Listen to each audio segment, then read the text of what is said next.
Minha testosterona tá baixa no exame. Será que é de boa eu manter ou eu tô sofrendo algum perigo, Gabriel? Será que existe risco de manter a testosterona baixa, ter algum problema? Veja bem, sou o Dr. Gabriel Feitosa, médico que estou aqui diariamente, te ajudando a melhorar teu corpo, tua saúde e teu desempenho com informação de qualidade.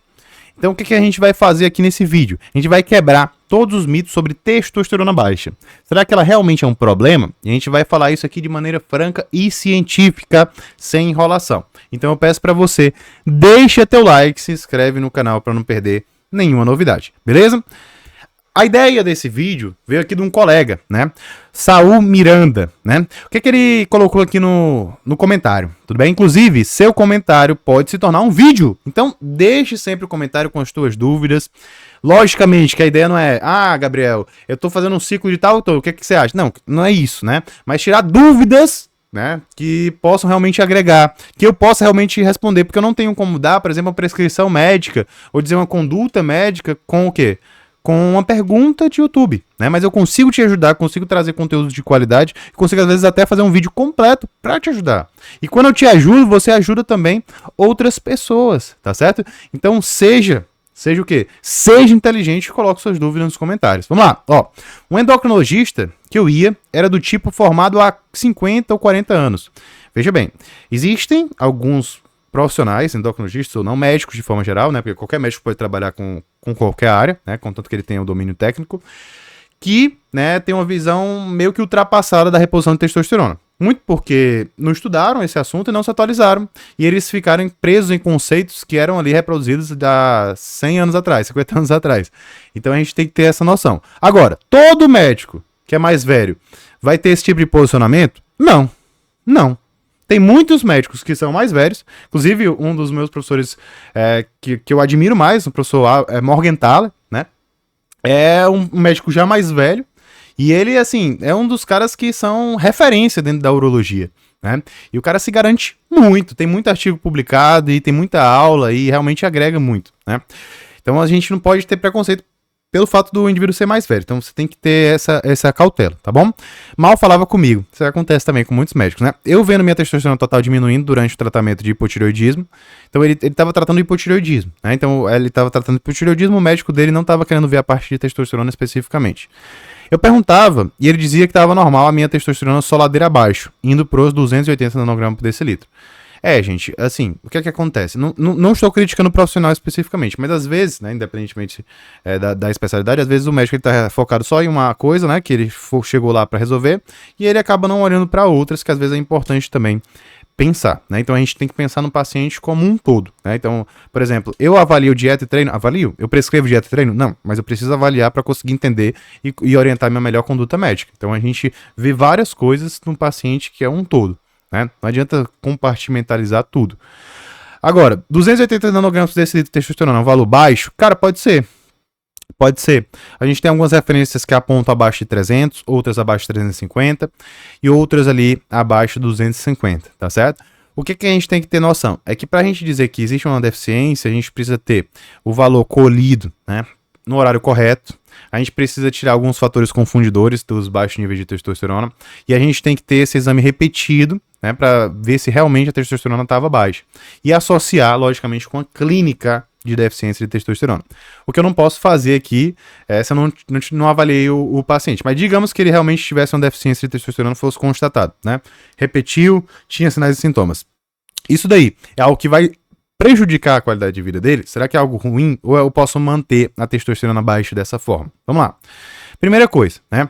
A gente tem aqui esse artigo bem interessante. Eu peguei aqui algumas imagens desse artigo para a gente poder explicar. Como é que funciona a produção de testosterona, gente? No hipotálamo nós produzimos o GNRH, que vai estimular a nossa hipófise, né? Que é também dita pituitária, a produzir o LH e o FSH, tudo bem? O LH vai estimular as células de Leydig, testiculares, a produzir a testosterona, e o FSH, as células de Sertoli, a produzir a espermatogênese, tá bom? Os espermatozoides, tudo bem? E aí, o que acontece? A gente pode ter várias causas dessa redução de testosterona. A gente pode ter, por exemplo, algum prejuízo no hipotálamo, pode ter alguma coisa na hipófise, pode ter alguma coisa no próprio testículo.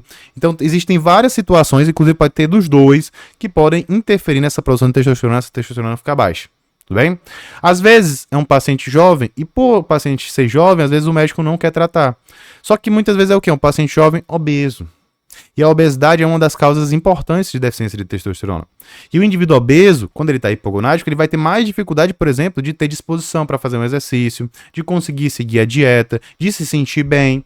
E em muitos casos, a reposição, por mais que às vezes não seja obrigatória, pode ser interessante de ser feita. Inclusive, eu tenho vários pacientes obesos repondo testosterona.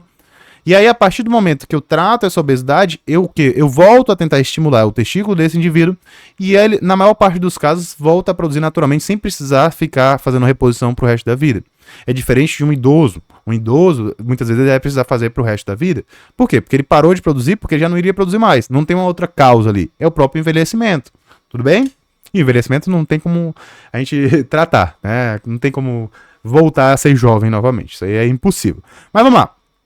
Quais são os sinais e sintomas da deficiência de testosterona para a gente poder aqui ver? Será que isso aqui pode realmente diminuir a qualidade de vida de um homem, né? Primeira coisa, redução de libido.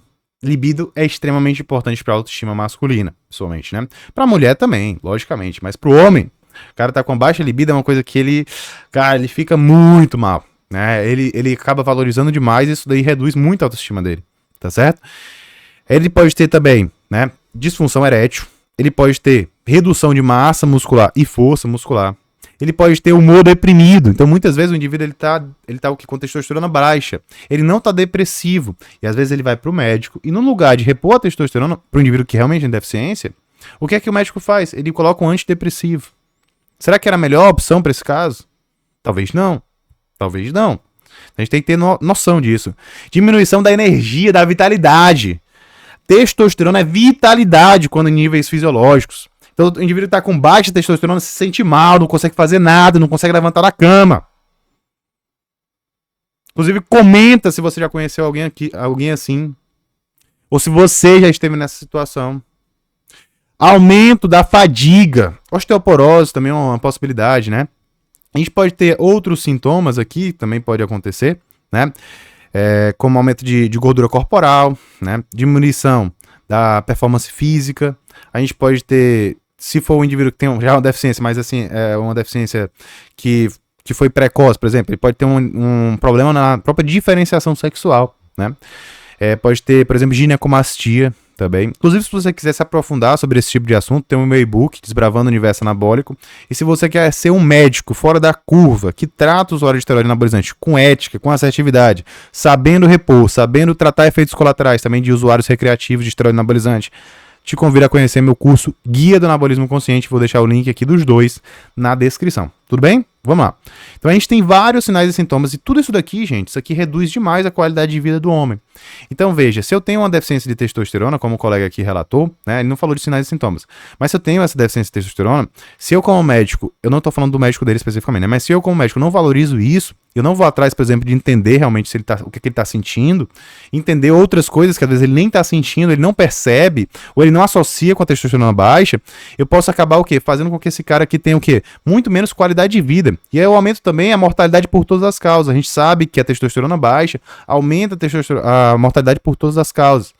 E isso daí é muito complicado. Ele vai ter muito mais chance de ter, por exemplo, outras doenças crônicas, né? Mortalidade cardiovascular, mortalidade por múltiplas causas, como eu falei. Então é extremamente importante que a gente trate esse indivíduo quando necessário. Nem sempre o tratamento é reposição de testosterona. Às vezes, por exemplo, no obeso, o tratamento pode ser perda de peso, né? Às vezes pode ser uma indução da própria testosterona natural desse indivíduo, tá? Mas é importante tratar. Inclusive, tem algumas condições que requerem, né, a mensuração da testosterona, porque a gente já sabe que está associada com a deficiência, né? Então, por exemplo, osteoporose, infertilidade, diabetes, tá certo? Uso de glicocorticoides, tá certo? Cetoconazol e opioides, que podem, né, influenciar na testosterona. Vamos lá. Alguma massa na região aqui celular, tudo bem? Que vai interferir na produção de LH-FSH, como eu falei. HIV relacionado com a perda de peso. Tudo isso daqui, né? Doença renal em estado terminal. também é são condições que vão fazer com que a gente tenha necessariamente pedir a testosterona, porque às vezes está baixo, e isso daí é uma coisa que vai aumentar a mortalidade do indivíduo se continuar baixo. Então a gente necessariamente tem que fazer. É lógico que às vezes, né, não vai ser o paciente do dia a dia disso que vai ter esse problema, né? Mas vai ser o paciente muitas vezes que chega ali com a libido mais baixa, com indisposição, e tá na dúvida se é a testosterona que tá baixa. E aí a gente muitas vezes faz o exame e tá realmente baixa, a gente faz essa reposição. Lógico que se a testosterona não vier baixa, né, pode ser que existam outras causas relacionadas a esses sinais e sintomas. Por isso que a gente tem que juntar os sinais e sintomas com os níveis de testosterona. Inclusive, se você entende que nível de testosterona é algo extremamente importante ser trabalhado, a gente comentou aqui sobre alguns níveis, mas eu quero que você também pegue um material mais completo sobre esse assunto e desbrave os níveis de testosterona de forma mais específica. E eu tenho um vídeo completo sobre isso para você. Vou deixar aqui, te espero lá e um grande abraço.